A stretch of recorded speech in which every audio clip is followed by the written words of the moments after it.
Assalamualaikum warahmatullahi wabarakatuh. Waalaikumsalam. Alhamdulillahirrahmanirrahim. Salawat dan salam semoga tercurah kepada uswah hasanah kita Nabiullah Muhammad sallallahu alaihi wasallam. Pada Ustaz Adi Abdillah kami persilakan. Sallallahu alaihi.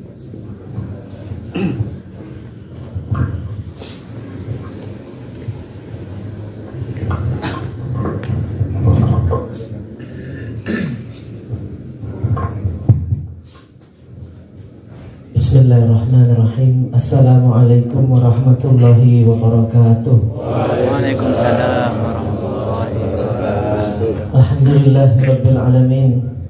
Allahumma salli wa sallim wa barik ala nabiyyina Muhammadin wa ala alihi wa ashabihi ajmain, amma ba'd.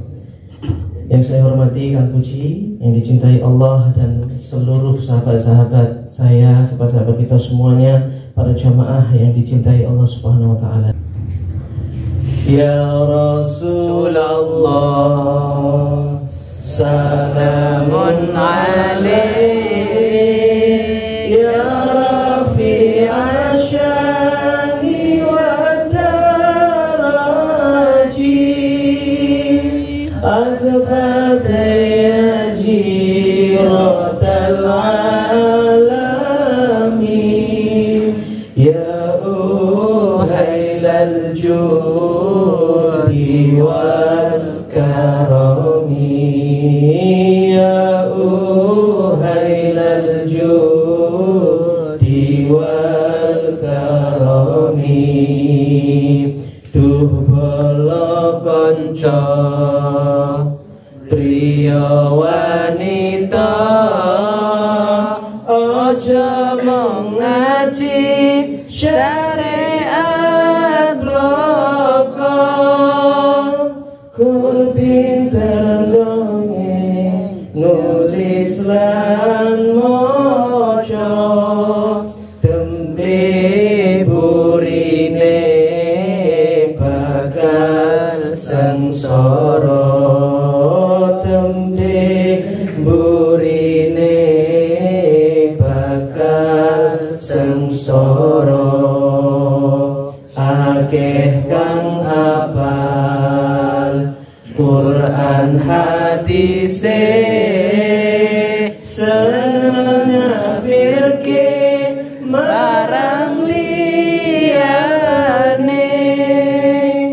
kafire dewe kadikatreke, yen isi kotor akale, yen isi kotor ati akale. Ya Rasulullah, salamun alaik, ya Rafi'a syani wa daraji, atfata ya jiratal alamin, ya uhailal judi wal karami, ya uhailal judi wal karami. Sholawat itu ada 3 orang yang dapat penghargaan sholawat dari Allah Subhanahu wa ta'ala. Di dalam Al-Quran ada 3 kelompok manusia yang dapat, 3 orang yang dapat sholawat dari Allah. Kemarin kita bahas sholawatnya manusia kepada manusia, yaitu Rasulullah. Ini Allah Sang Khalik, pencipta, bersolawat untuk hamba yang diciptakannya sendiri. Di dalam Al-Quran ada 3 orang yang dapat penghargaan luar biasa, dapat sholawat dari Allah langsung kepada hambanya ini. Siapa 3 orang itu? Apakah Kang Puji? Apakah Mas Dwi? Ataukah Soleh Imut? Atau siapa? 3 orang yang dapat sholawat dari Allah itu, pertama pertama adalah Nabi Muhammad Sallallahu Alaihi Wasallam. Di dalam Al-Quran Allah berfirman, A'udzubillahi minasyaitonirrajim, Innallaha wa malaikatahu yusalluna 'alan nabi ya ayyuhalladzina amanu sallu 'alaihi wa sallimu taslima. Sesungguhnya Allah dan para malaikatnya bersolawat untuk Nabi Muhammad. Yusallu, masih ingat ya? Artinya terus menerus. Allah dan para malaikat terus menerus bersolawat untuk Nabi Muhammad. Allah perintahkan haji, Allah enggak haji. Allah perintahkan sholat, Allah enggak sholat. Allah perintahkan zakat, Allah enggak bayar zakat. Allah perintahkan puasa, Allah enggak ngerjakan puasa. Enggak sahur, enggak buka. Tapi khusus solawat, sebelum Allah perintahkan kita, Allah lebih dulu bersolawat untuk Nabi Muhammad Sallallahu Alaihi Wasallam. Allah bersolawat untuk Nabi Muhammad. Karena itulah Nabi yang lain gelarnya cuma alaihi salam. Nabi Isa alaihi salam, Nabi Musa alaihi salam, Nabi Adam alaihi salam, semuanya alaihi salam. Hanya Nabi Muhammad Sallallahu Alaihi Wasallam. Nah, itu perintah dari Allah Subhanahu Wa Taala. Hanya Nabi Muhammad. Maka solawat itu, andaikan seluruh orang manusia ini tidak ada satupun yang bersolawat untuk Nabi Muhammad, rugi gak Nabi Muhammad? Kenapa? Allah para malaikat sudah bersolawat, gak rugi Nabi Muhammad. Andaikan manusia dan malaikat satupun tidak ada yang bersolawat untuk Nabi Muhammad, rugi gak Nabi Muhammad? Enggak, karena Allah sudah bersolawat untuk Nabi Muhammad. Sudah cukup gitu. Dapat solawat dari Allah itu sudah cukup. Jadi solawat itu kebutuhan kita. Karena Allah hendak mencurahkan rahmatnya, Allah utus Nabi Muhammad. Wa ma arsalnaka illa rahmatan lil alamin. Tidaklah kami mengutus engkau ya Nabi Muhammad, melainkan untuk rahmat. Kita dapat rahmat lewatnya Nabi Muhammad. Apa ada amal kebaikan yang tidak dari Nabi Muhammad? Di sini ada sedekah komunitas namanya SMC, sedekah merem community. Itu dapat ide sedekah, itu dapat manfaat sedekah, itu yang ngajari sedekah siapa? Nabi Muhammad. Jenengan dapat banyak manfaat dari sedekah, saya ngajari siapa? Nabi Muhammad. Jenengan mungkin rajin sholat tahajud tiap malam walaupun gur 1 rakaat witir. Tapi dapat manfaat dari sholat tahajud. Loh, yang ngajari tahajud siapa? Nabi Muhammad. Jenengan yang pernah umroh ke tanah suci, merasakan nikmatnya umroh, merasakan nikmatnya haji, lalu pengen terus berangkat umroh karena setiap pulang tuh merasakan betapa nikmatnya tanah suci. Lu yang ngajari umroh siapa? Nabi Muhammad. Jenengan ada masalah, mentok kepepet, tidak ada jalan keluar, lalu jenengan angkat tangan berdoa sama Allah, minta supaya dikasih jalan. Subhanallah, dikabulkan doa jenengan, dikabulkan doanya, dikasih jalan keluar. Loh, pertanyaannya, yang ngajari bisa doa siapa? Nabi Muhammad. Mana sih kebaikan yang tidak dari Nabi Muhammad? Karena itulah Allah berfirman, wa ma arsalnaka illa rahmatan lil alamin. Kita dapat banyak rahmat, perantaranya adalah Nabi Muhammad Sallallahu Alaihi Wasallam. Jadi kita yang butuh sholawat. Dengan sholawat, man sholla alayya sholatan wahidan fasallallahu alaihi biha asyra. Siapa yang bersolawat kepadaku 1 kali, kata Rasulullah, Allah akan mencurahkan rahmat kepadanya 10 kali. Rahmat Allah itu yang pernah saya bilang, antara lain yang sempit dilapangkan, yang punya hutang bisa bayar hutang, yang belum nikah ketemu sama jodohnya. Ada yang belum nikah? Ada. Mudah-mudahan segera ketemu jodohnya. Amin. Ada orang perempuan itu berdoa, ya Allah, saya pengen punya suami yang soleh, yang ganteng, yang putih, yang ramah, yang tanggung jawab, yang dia mapan orang kaya. Selalu setiap doanya seperti itu. Jadikan aku punya suami yang ganteng, yang tampan, ramah, putih, yang kaya, baik, bertanggung jawab. Subhanallah, setiap sholat doanya itu, dan dikabulkan sama Allah Subhanahu Wa Taala. Dia betul-betul punya suami yang ganteng, putih, ramah, baik, tanggung jawab, wong sugih, mau jadi istri kedua. Tapi dikabulkan doanya, mau jadi istri. Bernikah deh, baru mikir, oh doanya kurang siji. Gak minta jadi istri pertama, gak minta. Milo, jaluk, oh karo Gusti. Minta. Doa ini komplit aja. Tanggung. Doa tanggung. Ada itu mas-mas itu datang, Ustaz, untuk saya carikan jodoh. Yang kayak apa kriterianya? Kalau bisa yang cantik, putih, solihah.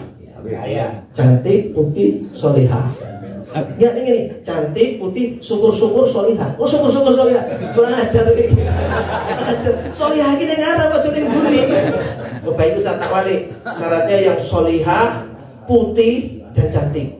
Kok mau putih, putih. Kriteria ini orang hilang. Soalnya menurut saya ireng Ustaz. Jadi berharap kalau nikah sama yang putih dapat memperbaiki keturunan. Kui bagimu, bagi istrimu memperburuk bagimu ya, istrimu memperburuk.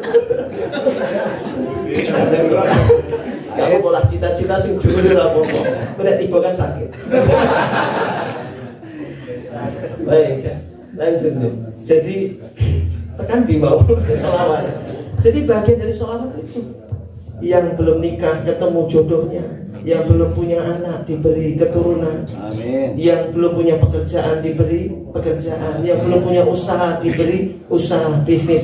Itu bagian dari rahmat Allah. Yang rumah tangganya diambang kehancuran, undang rahmatnya Allah dengan memperbanyak sholawat itu untuk Nabi Muhammad. Karena Allah sudah bilang, aku tidak mengutus Nabi Muhammad itu untuk rahmat. Kenapa kita nggak baca sholawat? Supaya rahmat Allah turun di rumah kita, rumah tangga yang sudah di ujung tanduk oleh Allah diselamatkan, supaya tidak hancur hidup rumah tangga kita dengan memperbanyak sholawat, undang rahmatnya Allah. Jadi kita itu yang butuh sholawat itu kita, bukan Nabi Muhammad. Kita yang butuh sholawat.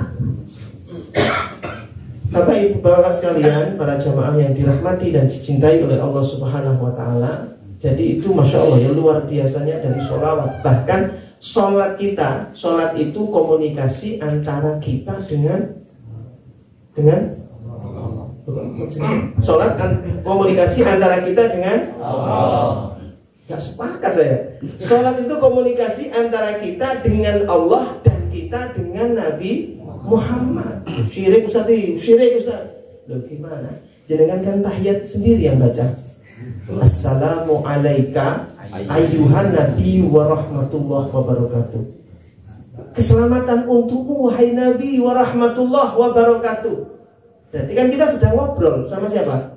Nabi Muhammad, sedang ngomong sama Nabi Muhammad, sedang mengucapkan salam kepada Nabi Muhammad. Padahal tadi katanya sholat itu komunikasi antara kita dengan Allah. Tapi kenapa di sela-sela sholat kita disuruh mengucapkan salam untuk Nabi Muhammad, suruh berkomunikasi kepada Nabi Muhammad?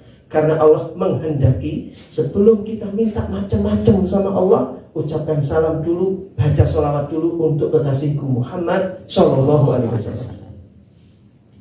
Dan diterima khutbah Jumat itu kecuali khotibnya membaca sholawat. Gak diterima sholat kita kecuali sholatnya membaca sholawat. Tak bisa. Doa, kullu doa mauquf bainas sama wal ard. Setiap doa itu menggantung di antara langit dan bumi, tak bisa naik. Hatta tusolli ala Nabi Muhammad, sampai dia bersolawat kepada Nabi Muhammad. Jadi tidak bisa. Solawat pun itu menjadi kunci doa kita itu naik ke langit, diijabahnya doa kita oleh Allah Subhanahu wa Ta'ala. Makanya sebetulnya kita yang butuh solawat, bukan Nabi yang membutuhkan solawat kita.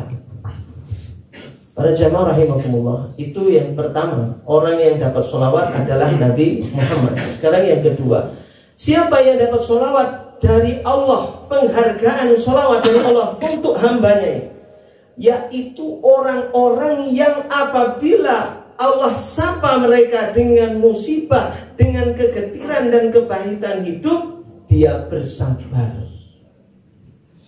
وَلَنَبْلُوَنَّكُمْ بِشَيْءٍ مِّنَ الْخَوْفِ وَالْجُوعِ وَنَقْصٍ مِّنَ الْأَمْوَالِ وَالْأَنفُسِ وَالثَّمَرَاتِ وَبَشِّرِ الصَّابِرِينَ الَّذِينَ إِذَا أَصَابَتْهُم مُّصِيبَةٌ قَالُوا إِنَّا لِلَّهِ وَإِنَّا إِلَيْهِ راجعون أولئك عليهم صلوات من ربهم ورحمة وأولئك هم المهتدون.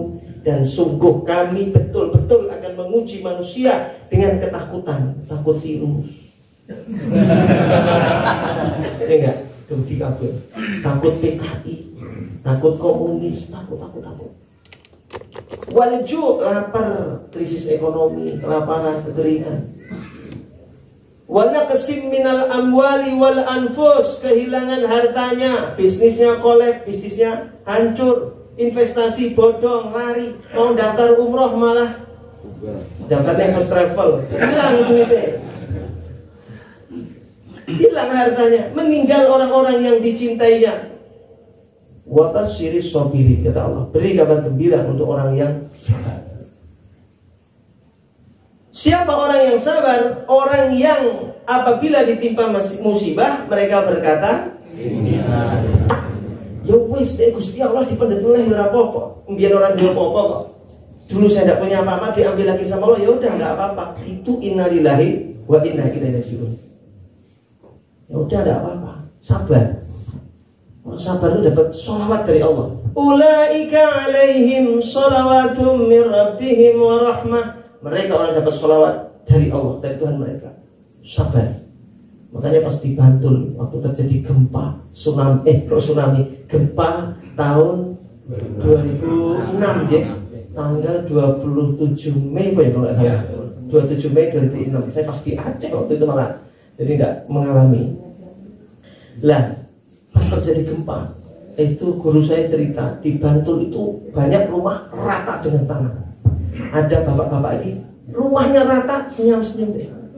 Saya lain nangis, sekarang gitu senyum-senyum. Bukan gila loh. Enggak. Waras dan senyum-senyum. Subhanallah, dapat musibah, senyum-senyum. Saya lain nangis, ya senyum, sabar banget. Ditanya sama relawan, Pak, ini rumah Bapak? Betul. Ini rumah Bapak betulan? Betul. Kok Bapak bisa senyum-senyum tenang? Yang lain pada nangis. Bapak kok bisa senyum-senyum? Dijawab, soalnya besok ini jadwal ini disita sama Bapak.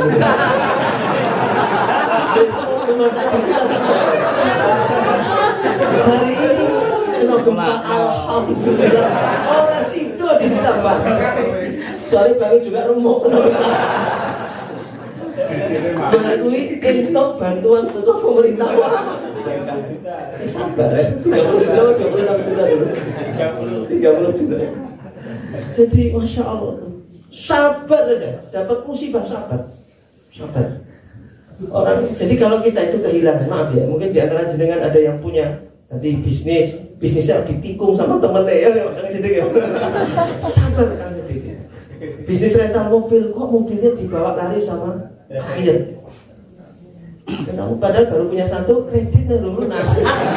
Bawa lari sama klien. Oh, sabar. Kenapa? Karena bisa jadi uang untuk DP mobil itu kecampur dengan yang syubhat atau yang haram. Dan Allah tidak ingin kita mati membawa barang yang haram. Susah hitungannya. Oleh Allah diambil. Sama ada orang yang misalnya beli tanah, sengketa tanahnya, dia harga tanah 350 juta, baru bayar 300, memang sengaja dikurang, disisai 50 belum dibayar dilunasi, nunggu seluruh anggota ahli waris itu tanda tangan. Ternyata ada ahli waris yang tadinya setuju, balik, muter, nggak jadi setuju, dijual. Uang diminta lagi, wes kadung dibagi ke ahli waris, tapi dilunasi juga nggak bisa karena ada ahli waris yang nggak mau tanda tangan. Hilang uangnya itu 300 juta. Padahal ini ngumpulnya selama kerja itu udah puluhan tahun kerja ngumpulkan uang segitu. Sabar, karena bisa jadi dulu ketika mengumpulkan uang itu kecampur sama proyek-proyek yang haram. Dan Allah tidak ingin kita meninggal bawa barang haram. Susah hitungannya di sisi Allah. Diambil sekarang, wis, sabar aja. Maka jenengan kok parkir motor helmnya hilang, sabar. Karena kata guru saya, kalau kita sabar atas sesuatu yang hilang, pasti nakti bi khairin minha aw misliha. Al-Baqarah 106. Pasti diganti, nakti bi khairin minha, diganti yang lebih baik, aw misliha, atau yang sepadan. Helm hilang, gak apa-apa, sabar, gak usah meso-meso. Berarti memang Allah tidak mengganti dengan helm yang baru. Pasti. Ning masjid metu kok siji sendalku. Sebelah gimana? Hilang malingnya kalau mau picek mata nih. Jadi salah juga ke sebelah. Itu kan juga malingnya. Sabar, tidak usah marah-marah. Berarti mau diganti sendal yang baru. Apa ada orang ke masjid kehilangan sendal seumur hidupnya nyeker terus? Tidak ada. Pasti orang suwe beli sendal. Handphonenya hilang, sabar. Berarti mau diganti handphone yang baru. Punya istri cerewet, sabar. Stop. Semangat banget. Sama kayak saya. Si Melo betul-betul. Itu ujian sih paling berat, itu paling susah. Pernah tahu lolos. Disogok merah dikei. Angel. Jadi sabar, kata Allah itu dapat musibah itu sabar. Kalau ada tetangga kita, teman jamaah PMJ, ada yang meninggal ibunya, meninggal bapaknya, itu berita gembira atau berita duka? Halo, berita gembira atau duka? Berita duka. Ada jamaah kita ini, yang teman-teman kita ini hilang motornya, berita gembira atau berita duka? Berita duka. Sakjane keliru. Ayatnya jelas, wa basyiris sobirin, kasih kabar gembira. Mungsyaratnya dia sabar. Jadi hilang barang, meninggal keluarganya, ada yang tetangga meninggal, itu sebetulnya bukan berita duka, tapi berita gembira, dengan syarat dia sabar. Tapi ini jangan dijadikan dalil. Dengan mungkin yang masjid, innalillahi wa inna ilaihi rajiun, berita gembira telah meninggal dunia. Ini kan siapa? Ustaznya siapa?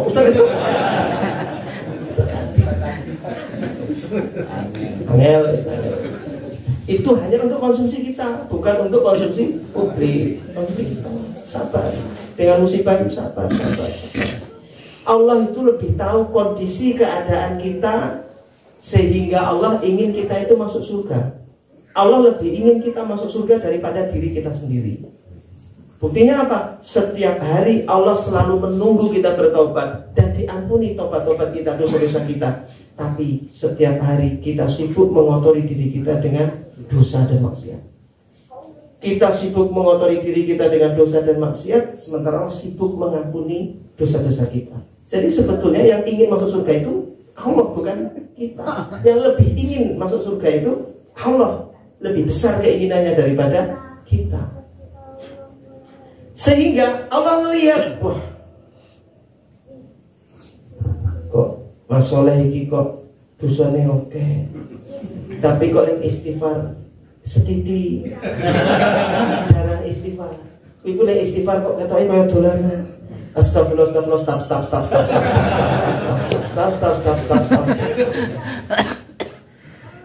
Subhanallah. Masih mending nek subhanallah. Subhanallah, sup. Ya Allah. Ini amalnya sedikit, istighfarnya kurang, zikirnya kurang, dosanya oke. Nah, oleh Allah dibersihkan dengan cara diberi musibah supaya menggugurkan dosa. Ma yazalul bala bil mu'min wal mu'minat fi nafsihi wa malihi wa waladihi hatta yalqallahu ta'ala alaihi khati'ah. Tidaklah musibah itu terus menerus menimpa seorang hamba, terus gak mandek-mandek. Hari ini dapat musibah, belum selesai musibah ini, datang musibah kedua, belum habis, datang musibah ketiga, terus menerus sampai judek. Kenapa musibah ini gak pernah sepi dari kehidupan saya? Biarin, memang itu caranya Allah membersihkan dosa kita supaya yalqallahu ta'ala alaihi khoti'ah, menghadap Allah wis resik orang gowo dosa. Resik, bersih. Baik itu sabar dalam ditimpa musibah, termasuk yang meninggal dunia. Orang yang sabar ketika saudaranya, keluarganya ada yang meninggal dunia, kata Allah, ya malaikatku cabut anggota keluarganya, ambil nyawa, ambil jemput keluarganya. Begitu diambil, Allah tanya, sudah melaksanakan tugasmu? Sudah ya Allah. Bagaimana respon keluarganya? Mereka semua bersabar ya Allah.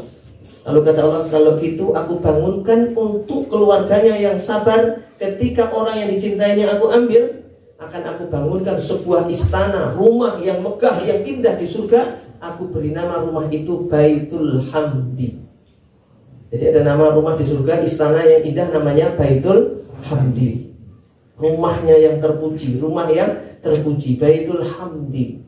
Rumahnya orang-orang yang sabar ketika ada keluarganya yang meninggal dunia. Sabar. Terus yang terakhir, yang ketiga, siapa yang dapat sholawat dari Allah Subhanahu wa ta'ala? Yaitu orang yang dalam hidupnya banyak berzikir kepada Allah Subhanahu wa ta'ala. Ya ayyuhalladzina amanu dzkurullaha dzikran katsira wasabbihuhu bukratan wa asila. Huwallazi yusolli 'alaikum wa malaikatuhu liyukhrijakum minadh dhulumati ilan nur wa kana bil mu'minina rahimah. Surat apa itu? Surat Al-Qur'an. Saya jawab. Surat Al-Azab. Wahai orang beriman, berzikirlah kepada Allah dengan zikir yang sebanyak-banyaknya, dan bertasbihlah kepada Allah bukratan wa asila, pada waktu pagi dan petang. Kapan baca tasbih subhanallah itu pagi dan petang itu kapan? Dalam ayat yang lain dikatakan qabla tulu'is syams wa qabla al-ghurub, sebelum matahari terbit, sebelum matahari terbenam. Sebelum terbit berarti setelah sholat subuh, sebelum terbenam berarti setelah sholat. Jadi zikir bersubuh berasar itu yang paling baik adalah tasbih, baca subhanallah, itu paling bagus baca tasbih. Ini ayatnya banyak kalau dikatakan demikian. Huwallazi yusolli 'alaikum, dialah Allah yang berselawat untuk kalian, untuk orang-orang yang berzikir, yang lisannya banyak berzikir, itu Allah berselawat kepadanya. Wa malaikatuhu, dan malaikat pun ikut berzikir untuk ikut berselawat untuk mereka. Liyukhrijakum minadh dhulumat ilan nur, lalu Allah akan mengeluarkan mereka dari tempat yang gelap, yang buntu, nggak ada jalan keluar, semua seolah sudah tertutup, ilan nur, menuju cahaya, menuju kelapangan, menuju jalan keluar, menuju solusi. Jadi ketika ada seorang wis buntu, ketoke dalan wis mentok, orang pintu, orang jendela wis mentok bener, nggak ada jalan keluar lagi, betul. Bingung dia, gimana mau keluar? Tetangga diminjemi uang, dimintai tolong udah nggak bisa, kerabat-kerabat semua udah nggak ada yang bisa nolong. Minta tolong siapa? Bantuan harus mentok. Banyaklah zikir kepada Allah. Liyukhrijakum minadh dhulumat ilan nur, nanti ditolong kita. Kayak Nabi Yunus dimakan ikan nun, ikan paus, dimakan. Masya Allah, itu tidak ada pintu, tidak ada jendela. Nabi Yunus itu nunggu keluar lewat mana? Mau cari jalan keluar, kecuali lewat mulutnya. Keluarnya mesti lewat mulut. Tapi ikan pausnya tidak tahu angop, bingung kapan angopnya, tidak tahu angop. Berenang terus tidak tahu dulu. Bingung, nggak pernah keluar, nggak bisa keluar, nggak ada jalan untuk keluar. Tapi Nabi Yunus kemudian bertasbih kepada Allah. Tasbihnya la ilaha illa anta subhanaka inni kuntu minadh dhalimin. Tidak Tuhan kecuali Engkau ya Rabb, Maha suci Engkau, subhanaka. Tasbih kan subhanaka, inni kuntu minadh dhalimin. Aku ini orang yang zalim, dosa, banyak dosanya. Baru setelah dia berzikir begitu, dibuka, Allah keluarkan dia dari perut ikan paus. Jadi kalau kita sudah buntu, coba sih Pak, segede-gedenya masalah kita, ditikung orang, ditikung temannya, punya masalah sama istri, masalah sama teman. Pertanyaan saya, pernah gak jenengan punya masalah segawat Nabi Yunus? Pernah nggak dimakan ikan paus? Pernah dimakan buaya? Masalah kita ini urus gawat Nabi. Terus dipangan oleh sama tuh baju terkoyak-koyak, amis, jijik, banyak lendir-lendir. Makan apa yang bisa dimakan? Mau minum apa yang bisa diminum dalam perut ikan paus? Apa? Kurang oksigen jelas. Lemes, makanya ketika dikeluarkan dalam keadaan sakit, lemah, gak bisa apa-apa dia. Gak ada kita tuh punya masalah seberat Nabi Yunus. Itu pun masih bisa dikeluarkan oleh Allah asbab dia bertasbih kepada Allah Subhanahu wa ta'ala. Laukana minal musabbihin, kalaulah Yunus tidak termasuk orang yang senang bertasbih, lala bisa fi batni ila yaumi yub'atsun, misalnya dia akan terus tinggal dalam perut ikan itu ila yaumil qiyamah, ila yaumil yub'atsun, sampai hari dibangkitkan, sampai hari kiamat di perut ikan itu. Sehingga para ulama mengatakan ikan yang pernah makan Nabi Yunus itu sampai hari ini masih hidup. Hanya kita tidak tahu tempatnya di mana. Kok bisa masih hidup? Ayat Al-Quran mengatakan demikian. Kalau Yunus tidak senang bertasbih, tidak sering bertasbih, dia akan terus tinggal di perut itu, ikan itu sampai hari kiamat. Jadi ikan itu umurnya dipanjangkan Allah sampai hari kiamat. Hanya karena dia sering bertasbih dikeluarkan. Itu yang kata ahli, sebagian ahli tafsir mengatakan ikan itu masih hidup sampai hari ini. Mau jangan tanya ke saya, nanti wae Baik, demikian sahabatku semua, para jamaah yang dirahmati oleh Allah Subhanahu wa taala. Mudah-mudahan kita untuk jadi Nabi Muhammad jelas tidak mungkin untuk dapat sholawat dari Allah. Paling tidak dari dua jalan: bersabar ketika dapat musibah dan banyak berzikir. Lisan kita banyak berzikir. Demikian, mohon maaf lahir dan batin. Billahi taufiq wal hidayah. Assalamualaikum warahmatullahi wabarakatuh. Terima kasih Ustaz Ali. Sahabat sekalian, demikian, terima kasih maturnuwun, semoga bermanfaat. Kurang lebihnya mohon maaf. Kita tutup dengan doa kafaratul majelis. Subhanaka Allahumma wa bihamdika, asyhadu an la ilaha illa anta, astaghfiruka wa atubu ilaik. Alhamdulillahirabbil. Assalamualaikum warahmatullahi wabarakatuh.